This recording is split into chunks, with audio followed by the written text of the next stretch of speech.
अगर आप इस निफ्टी स्मॉल कैप 250 के ग्राफ को ध्यान से देखेंगे तो यहाँ पे देखिए मार्च 2023 के बाद आपको एक अपवर्ड ट्रेंड देखने को मिला है। लगभग 9,800 पॉइंट की ग्रोथ देखने को मिली है पिछले 1.5 साल के अंदर में। वहीं अगर बात करूं मैं निफ्टी मिड कैप 150 की, तो इसके अंदर भी मार्च 2023 के बाद आपको एक अपवर्ड ट्रेंड लगभग 11,000 पॉइंट की ग्रोथ देखने को मिला है निफ्टी मिड कैप के अंदर। वहीं अगर बात करूं मैं निफ्टी 50 की, तो इसके अंदर भी सेम टू सेम ग्रोथ देखने को मिली है। लगभग 9,138 पॉइंट की ग्रोथ देखने को मिली है निफ्टी 50 के अंदर। अब अगर आपने इन तीनों इंडेक्स के ग्राफ को ध्यान से देखा अभी, तो आपको एक बात तो समझ में आ गई होगी, जब जब मार्केट नीचे गिरता है तब तब आपको एक बुल रन देखने को मिलता है, जो कि आपको मैंने एग्जांपल दिखा दिया है। 2023 में जब मार्केट नीचे गिरा था, उसके बाद आपको अभी तक लगभग 1.5 साल के अंदर में एक अच्छा खासा बुल रन देखने को मिला है। इसीलिए आपको निफ्टी 50 हो या निफ्टी स्मॉल कैप हो या निफ्टी मिड कैप हो, तीनों के अंदर लगभग 9,000 से लेकर 10,000 पॉइंट की बढ़ोतरी देखने को मिली है। अब अगर बात करें पिछले 1.5 महीने की, तो ये तीनों के तीनों इंडेक्स लगभग 11% तक नीचे गिर चुके हैं। और क्यों गिरे ये आप सभी लोगों को पता होगा, FII की सेलिंग। अगर बात करूं अक्टूबर महीने में,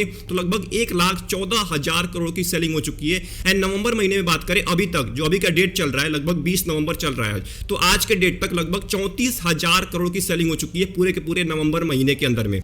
अब यहाँ पे एक बहुत बड़ा सवाल निकल के आ रहा है, और बहुत सारे लोगों ने मेरे से भी क्वेश्चन किया है कि आखिर में ये कब तक चलता रहेगा, कब तक हमारा इंडियन स्टॉक मार्केट नीचे गिरता रहेगा, और वो कौन सा पॉइंट है जहां पे अगर मैं पैसा इन्वेस्ट करता हूं स्टॉक मार्केट के अंदर, उसके बाद मेरा लॉस होना बंद हो जाएगा, उसके बाद मैं प्रॉफिट करना स्टार्ट कर दूंगा, और कब से स्टॉक मार्केट के अंदर एक बुल रन देखा जाएगा। अब देखिए, डिप को पकड़ना तो बहुत मुश्किल है। अगर आप चाहते हैं कि मैं डिप में पैसा इन्वेस्ट करूं तो मेरा लॉस ना हो, मेरा प्रॉफिट होना स्टार्ट हो जाए, तो वो डिप पकड़ना मुश्किल है। उसके लिए आपको रेगुलर इन्वेस्टमेंट करना पड़ेगा, रोज इन्वेस्टमेंट करना पड़ेगा, तभी आप जाकर डिप पकड़ पाएंगे, जो कि बहुत ज्यादा मुश्किल है। बट अगर हम यहाँ पे थोड़ा सा पास्ट के डेटा को ओपन करें, तो हमें अच्छे से पता चल जाएगा कि आखिर में वो कौन सा पॉइंट है जहां पे हमारा इंडेक्स तो जाता है, बट उसके बाद नीचे नहीं गिरता है, उसके बाद ऊपर जाना स्टार्ट कर देता है। मतलब जब जब मार्केट क्रैश हुआ है पिछले 2 साल में, 3 साल के अंदर में, और मार्केट नीचे गया होगा, ऑब्वियस सी बात है अपने डिप पे गया होगा, तो आखिर में कौन सा डिप है, उस डिप पे जाने के बाद आखिर में क्यों हमारा स्टॉक मार्केट वहां से बुल रन के फेज में आ जाता है, ये हम इस पूरे वीडियो के अंदर जानने वाले। तो ये वीडियो आपके लिए मोस्ट इंपॉर्टेंट होने वाली है। अगर आप एक स्टॉक मार्केट के इन्वेस्टर है, म्यूचुअल फंड के इन्वेस्टर है, तो आपको ये बात जरूर पता होना चाहिए कि आखिर में हमारा स्टॉक मार्केट, हमारा जो इंडेक्स है निफ्टी 50 है, वो आखिर में कौन से पॉइंट तक जाता है, उसके बाद दोबारा रिकवर करना स्टार्ट कर देता है। तो इस पूरे वीडियो को ध्यान से वॉच करिएगा।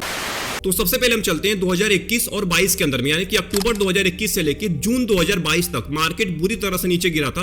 और इस टाइम पे आखिर में हुआ क्या था, आखिर में कितना FII ने सेलिंग किया था, और क्यों यहां पे गिरने के बाद मार्केट फिर से रिकवर करना स्टार्ट किया, इस चीज को हम थोड़ा सा जानने की कोशिश करते हैं। अब यहां पे अगर आप ध्यान से देखेंगे तो अक्टूबर 2021 के अंदर में लगभग 25,000 करोड़ की सेलिंग हुई है FII की, और ये सेलिंग कंटिन्यू रही है जून 2022 तक। जून 2022 के अंदर में देखिए लगभग 58,000 करोड़ की सेलिंग हुई है। मई 2022 के अंदर में लगभग 54,000 करोड़, अप्रैल के अंदर में लगभग 40,000 करोड़। मतलब कि ये कोई छोटी मोटी सेलिंग नहीं हुई है। आप यहाँ पे 2 महीने में ही बहुत ज्यादा घबरा गए। यहाँ पे देखिए 9 महीने तक लगातार सेलिंग हुई है, एंड इसका सबसे बड़ा इंपैक्ट पड़ा है हमारा निफ्टी 50 के ऊपर। यहाँ पे देखिए अक्टूबर 2021 से लेकर जून 2022 तक लगभग 17% की गिरावट देखने को मिली है। यहाँ पे मार्केट कभी नीचे आ रहा है, कभी ऊपर जा रहा है, कभी नीचे आ रहा है, कभी ऊपर जा रहा है। ये ऊपर इसलिए जा रहा है क्योंकि यहाँ पे देखिए, यहाँ पे DII ने बाई भी किया है, लगभग यहाँ पे 50,000 करोड़, 46,000 करोड़, 30,000 करोड़, यहाँ पे DII ने बाई भी किया है। नहीं तो बहुत ज्यादा आपको मार्केट नीचे हुए गिरता नजर आता, बट यहाँ पे केवल 17% की गिरावट है, और लगभग 3,000 पॉइंट खो चुका है हमारा निफ्टी 50। बट यहाँ पे एक और इंपॉर्टेंट चीज देखने वाली है। अगर आप यहाँ पे P रेशियो को देखेंगे, यानी कि प्राइस टू अर्निंग रेशियो को, तो जो पिंक लाइन आपको दिख रही है ना, ये P रेशियो की लाइन है, एंड जो ग्रीन लाइन दिख रहा है ये निफ्टी 50 के प्राइस की लाइन है। तो यहाँ पे देखिए अक्टूबर 2021 के अंदर में जो निफ्टी 50 का P है वो लगभग 28 का है, और निफ्टी की वैल्यू चल रही है 18,000। यहां से मार्केट नीचे गिरना स्टार्ट हुआ, FII ने सेलिंग करना स्टार्ट किया, और ये जो आपको डेटा दिख रहा है, ये डेटा है आपका मार्केट नीचे गिरने के बाद जो जून 2022 के अंदर में जब मार्केट रिकवर होना स्टार्ट हुआ। यहां पे P आपका आ चुका है लगभग 18 से लेके 19 का। सोचिए P लगभग 28 से गिर के 18 पे आ चुका है, 18-19 पे आ चुका है। मैं 20 ही मान लेता हूं इसको, 20 तक आ चुका है। तो 20 यहां पे P आ चुका है, और निफ्टी की वैल्यू यहां पे 15,000 आ चुकी है 18,000 से। तो यहां पे एक पॉइंट आपको देखने को मिला है कि जब P 20 का आया है, तो यहां पे मार्केट रिकवर करना स्टार्ट हुआ है, मार्केट फिर से दोबारा ऊपर जाना स्टार्ट हुआ है। अगर आप यहां पे भी देखेंगे, यानी कि दिसंबर 2022 के अंदर में तो सेलिंग स्टार्ट हुई है FII की लगभग 14,000 करोड़, जनवरी महीने के अंदर में 41,000 करोड़, एंड फरवरी 2023 के अंदर में 11,000 करोड़ की सेलिंग हुई। मतलब कि इन 3 महीनों के अंदर में दबा के सेलिंग हुई है,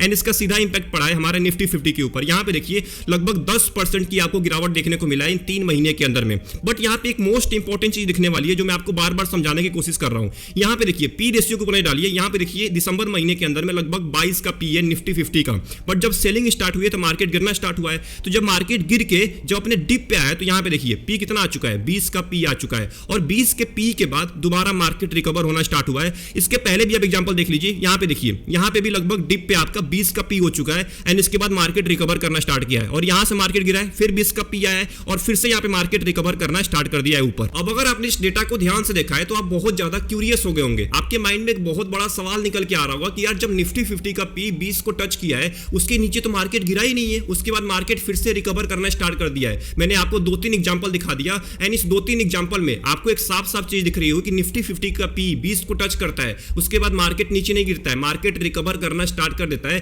तो क्या ये अभी भी अप्लाई होता है? अभी केवल निफ्टी 50 का पी लगभग 21 का चल रहा है, तो क्या जब 20 का पी जाएगा उसके बाद मार्केट रिकवर करना स्टार्ट कर देगा? चलिए इस चीज को देख लेते हैं। अब अगर आप यहाँ पे दोबारा FII के सेलिंग के ऊपर आएंगे तो अक्टूबर 2024 के अंदर में अभी के टाइम में एक महीने पहले लगभग 1,14,000 करोड़ की सेलिंग किया है। नवंबर 2024 के अंदर में 34,000 करोड़ की सेलिंग हुई है। अब इसका सीधा इंपैक्ट पड़ा है हमारा निफ्टी 50 के ऊपर, लगभग 11% नीचे गिर चुका है पिछले 1.5 महीने के अंदर में, लगभग 2700 लेके 2800 पॉइंट नीचे गिरा हुआ है। बट यहाँ पे सबसे मोस्ट इंपॉर्टेंट चीज दिखने वाली है पी रेशियो। यहाँ पे देखिए 27 सितंबर से मार्केट नीचे गिरना स्टार्ट हुआ और उस टाइम पे जो पी था वो लगभग 24 पे चल रहा था और जो निफ्टी की वैल्यू है वो लगभग 26,200 पे चल रही है। अब यहाँ से मार्केट नीचे गिरना स्टार्ट हुआ एंड अभी की बात करूं, यानी कि लगभग बात करूं 19 नवंबर की, तो अभी तक लगभग 21 का पी आ चुका है 24 से गिर के, एंड जो निफ्टी की वैल्यू है वो 26,000 से गिर के अभी के टाइम पे 23,500 पे आ चुकी है। अब अगर यहाँ पे आपने करंट सिचुएशन को देखा है तो अभी के टाइम पे निफ्टी 50 का पी लगभग 21 पे चल रहा है एंड जो निफ्टी की वैल्यू है वो लगभग 23,500 पे चल रही है।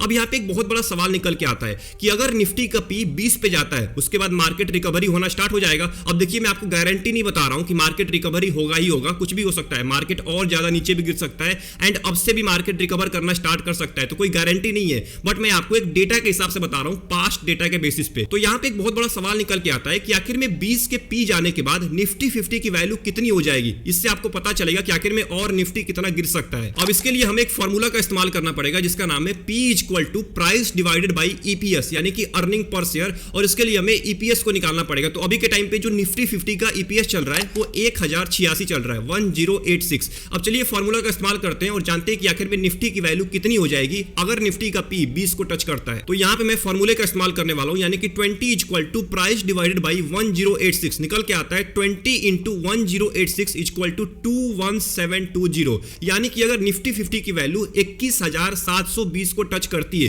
तो हमारी जो निफ्टी 50 की पी है वो 20 को टच कर चुका होगा, यानी कि 21,720 वो पॉइंट होने वाला है जहां पे अगर निफ्टी 50 गिरता है उसके बाद आपको एक बुल रन या उसके बाद आपको रिकवरी देखने को मिल सकती है। ये मैं केवल आपको पास्ट के रिकॉर्ड के बेसिस पे आपको बता रहा हूं, जो पास्ट में मैंने आपको डेटा दिखाया उसके बेसिस पे मैंने आपको अभी के टाइम में बताया। आप यहां पे यकीन मत कर लीजिएगा कि हाँ 20 का पी जाएगा या 21,720 पे जाएगा तो उसके बाद ऊपर ही जाना स्टार्ट कर देगा, उसके नीचे भी गिर सकता है अगर FII की सेलिंग चलती रही। तो यहाँ पे ये डेटा देखने के बाद एक बहुत बड़ा सवाल निकल के आ रहा है कि आखिर में जब निफ्टी 50 21,720 पॉइंट पे चला जाए क्या उसके बाद हमें लमसम कर देना चाहिए, क्योंकि वो सबसे बड़ा डिप होने वाला है। अब देखिए मैंने आपको पहले ही बोल चुका हूँ, डिप कोई नहीं पकड़ पाता है, उसके नीचे भी गिर सकता है या उसके पहले से भी रिकवर करना स्टार्ट कर सकता है, तो उसको कोई पकड़ नहीं सकता है। बट एक बात का यहाँ पे ध्यान रखिएगा, अभी सबसे बेस्ट टाइम होने वाला है लमसम करने का, तो अभी आपको लमसम कर लेना चाहिए। अगर आप लमसम करना चाहते हैं तो अभी सबसे बेस्ट टाइम है। मार्केट बहुत नीचे गिरा हुआ है, अगर आप स्टॉक्स के अंदर पैसा इन्वेस्ट करना चाहते हो तो स्टॉक्स आपको सस्ते दाम में मिल रहे हैं, बड़े बड़े स्टॉक्स, लार्ज कैप कंपनी के स्टॉक आपको बहुत ही सस्ते दाम में अभी के टाइम पे मिल रहे हैं। म्यूचुअल फंड के अंदर आप लमसम करना चाहते हैं तो आपको ज्यादा यूनिट मिल सकता है अभी के टाइम पे, तो यही सबसे बेस्ट टाइम है लमसम करने का। तो अगर आप सोच रहे हैं अभी के टाइम पे लमसम करना तो फिर देर किस बात की, लमसम करिए, अपने पैसे को इन्वेस्ट करिए, क्योंकि अभी के बाद अगर मार्केट रिकवर करना स्टार्ट करता है तो आपका एक अच्छा खासा प्रॉफिट होने वाला है। आई होप आपको ये पूरी वीडियो पसंद आई होगी। इस पूरे वीडियो को दिल पे मत लीजिएगा, इस पूरे वीडियो को सीरियस मत लीजिएगा। ये मैंने केवल पास्ट के डेटा के बेसिस पे आपको बताया है। मैंने कुछ पास्ट में डेटा देखा, उसके बेसिस पे मैंने तय किया कि क्यों ना इसके ऊपर एक वीडियो बनाई जाए कि जब जब पी 20 को टच करता है उसके बाद मार्केट रिकवर करना स्टार्ट कर देता है। मैंने पिछले जितने भी क्रैश हुए हैं सबको उठा के देखिए, मार्केट 20 के बाद ही ऊपर जाना स्टार्ट करता है। तो आई होप आपको पूरी वीडियो पसंद आई होगी। वीडियो पसंद आई, वीडियो को लाइक कर दीजिएगा एंड चैनल को जरूर सब्सक्राइब कर लीजिएगा। मिलते हैं एक और इंपॉर्टेंट वीडियो में, तब तक के लिए अपना ध्यान रखिए। Best of luck, take care.